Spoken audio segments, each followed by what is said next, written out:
आधी रात को मुंबई के सड़कों पर एक कार तेजी से निकली। उसकी ड्राइविंग सीट पर तन्वी और पैसेंजर सीट पर अंतरा थी। अंतरा की जिंदगी में आज ऐसी सुनामी आई थी जिसने उसकी पूरी दुनिया ही उजाड़ दी थी। एक बात बता कि आखिर ऐसा हुआ क्या जो तेरे घर वालों ने तुझे रात के 12 बजे घर से बाहर निकाल दिया? अंतरा ने अपना सर खिड़की के कांच पर टिकाया हुआ था। वो बिना पल के झपकाए दूर चमकती हुई शहर की रोशनी देख रही थी। हमेशा सुंदर दिखने वाली अंतरा की कत्थई आंखें आज रो रो के सूज चुकी थी। लग रहा था जैसे अब उसकी आंखों में आंसू भी खत्म हो गए थे। अंतरा आज के दिन को अपनी जिंदगी से हमेशा के लिए डिलीट करना चाहती थी, लेकिन तन्वी के सवाल सुनकर उसके दिमाग में आज के दिन की घटनाएं फिर से याद आने लगी। अंतरा की जिंदगी में इस सुनामी की शुरुआत आज शाम से हुई थी, जब हॉस्पिटल में उसके हाथ में एक टेस्ट रिपोर्ट था। उसमें लिखा था फैलोपियन ट्यूब ब्लॉकेज। इसका मतलब था अंतरा कभी मां नहीं बन सकती थी। रिपोर्ट पढ़ते ही अंतरा की खुशहाल जिंदगी में तूफान आ गया था। उसका शरीर सुन पड़ गया था। क्या होगा जब अंतरा के ससुराल वालों को उसकी इस रिपोर्ट के बारे में पता चलेगा? क्या वो अंतरा को अपनाएंगे या फिर होने वाला है कोई भयंकर तमाशा? मुझे तो पहले ही पता था कि खोट तुझ में ही है, तभी तो 4 साल से बच्चा नहीं पैदा कर पा रही थी। अंतरा अब तक अपनी बदनसीब जिंदगी पर ठीक से रो भी नहीं पाई थी, जब उसकी सास ने उसे सबके सामने जलील करना शुरू कर दिया। चल के बात करिए प्लीज। क्यों यहां बात करने में शर्म आ रही है? जब 4 साल से मुझे दादी नहीं बना पा रही थी तब तो तुझे शर्म नहीं आई? अंतरा अपनी सास के ताने सुन ही रही थी, तभी अंतरा ने हॉस्पिटल कॉरिडोर में अपने पति रुद्र को आते देखा। अंतरा उसे देखकर अपनी इमोशंस को कंट्रोल नहीं कर पाई। अंतरा और कुछ नहीं कह पाई, लेकिन रुद्र ने ना तो उसे समझाया और ना ही उसके आंसू पहुंचे। उसने अंतरा को अपनी बाहों से दूर कर दिया। रिपोर्ट पॉजिटिव आई है। सच बेटा? माता रानी की बहुत बहुत कृपा। अंतरा को कुछ समझ नहीं आया। दोनों किसी रिपोर्ट की बात कर रहे थे। तभी पीछे से एक औरत सामने आई। वो गायत्री बंसल थी, अंतरा की कजिन। जुग जुग जियो बेटी, जुग जुग जियो। आज तुम्हारी वजह से मेरा दादी बनने का सपना पूरा होने वाला है। मुझे पूरा यकीन है कि तुम्हारी कोख में लड़का ही है जो मेरे रुद्र के वंश को आगे बढ़ाएगा। अंतरा के ऊपर बिजली गिर गई। उसे यकीन नहीं हो रहा था कि उसकी अपनी कजिन, जिसके लिए वो बहन जैसी थी, उसी ने उसका घर तोड़ दिया था।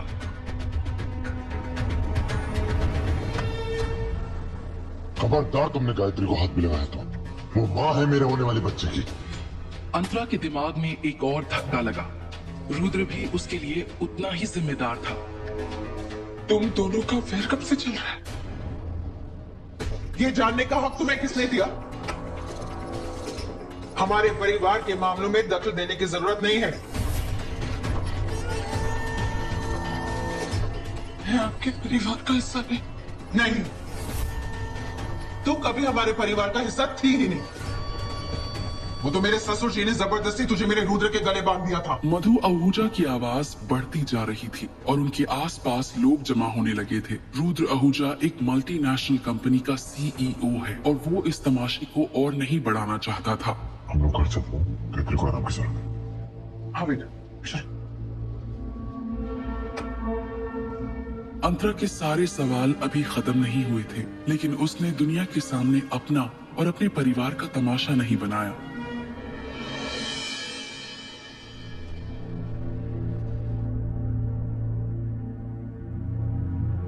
रुद्र, मधु और गायत्री गाड़ी में बैठ चुके थे। अंतरा भी गाड़ी के पास आई, लेकिन रुद्र ने उसे रोक दिया। गाड़ी में जगह नहीं है, तुम टैक्सी ले लो। वो क्या है ना, गायत्री के लिए थोड़ा सफोकेटिंग हो जाएगा।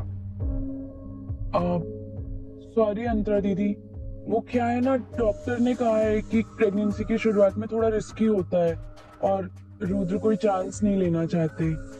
प्लीज आप बुरा मत मानना।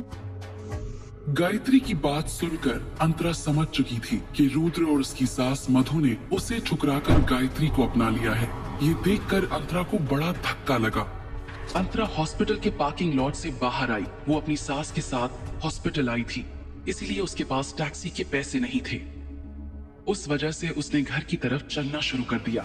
अंतरा हाउसवाइफ थी और उसे अपने पास पैसे रखने की इजाजत नहीं थी। यहाँ तक कि घर का सामान लेने के लिए भी अंतरा को अपनी सास मधु से पैसे मांगने पड़ते थे।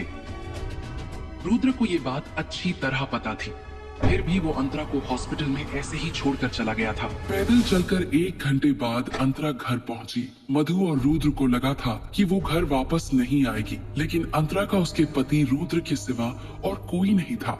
वो जाती भी तो कहाँ जाती। तुझ में कोई लाज शर्म है कि नहीं? तुझसे कहा था ना कि इस घर में तेरे लिए कोई जगह नहीं है। मम्मी आप रहने दीजिए, इससे मैं बात करता हूँ। बेबी भाभी है। रुद्र ने अंतरा को ऊपर चलने को कहा। लो बेटा गायत्री, ये बादाम वाला दूध पी लो, बच्चे के लिए बहुत अच्छा होता है। 4 साल की शादी में वो दोनों शायद ही कभी एक साथ बेडरूम में रहे होंगे, क्योंकि रात में ज्यादातर रुद्र स्टडी रूम में ही सोता था और अंतरा बेडरूम में।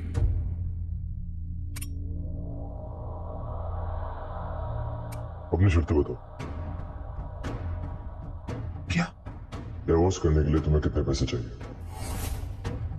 पैसों के लिए शादी करी थी ना तुमने मुझसे। रुद्र की बात सुनकर अंतरा हक्की बक्की रह गई। नहीं रुद्र, मैंने आपसे शादी इसलिए की थी क्योंकि मैं आपको पसंद करती थी और दादाजी की भी यही आखिरी इच्छा थी। बस करो, मैं अच्छे से जानता हूँ कि तुमने दादाजी का इस्तेमाल किया था मुझसे शादी करने के लिए। और दादाजी अब इस दुनिया में नहीं रहे, तो उनका नाम लेकर के मुझे ब्लैकमेल करना बंद करो और क्लियरली बताओ कि तुम्हें कितने पैसे चाहिए डिवोर्स के लिए। अंतरा को यकीन नहीं हो रहा था कि उसकी शादी खत्म होने जा रही थी। रुद्र की बातें सुनकर उसकी आंखों से आंसू निकल रहे थे, लेकिन वो बह नहीं पा रहे थे, मानो उसकी आंखों में जम गए हों। क्या कीमत है तुम्हारी? रुद्र, तुम 4 साल में भी मुझे बिल्कुल नहीं समझ पाए। बार बार पूछने पर भी अंतरा जवाब नहीं दे रही थी, इसलिए रुद्र ने चिढ़कर अपनी चेकबुक निकाली और एक चेक पर अंतरा का नाम लिखने लगा। तुम्हें जो समझना है समझ लो, इसमें जो अमाउंट भरना है भर देना, मैं साइन कर दूंगा।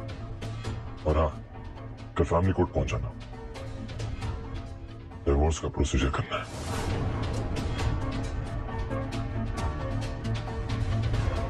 अंतरा को लगा जैसे उस दरवाजे के साथ रुद्र के दिल का दरवाजा भी उसके लिए हमेशा के लिए बंद हो गया हो। पैरों के पास पड़ा चेक उसने उठाया। वो 8 बाय 3 इंच का कागज उसकी शादी खत्म करने का फरमान था।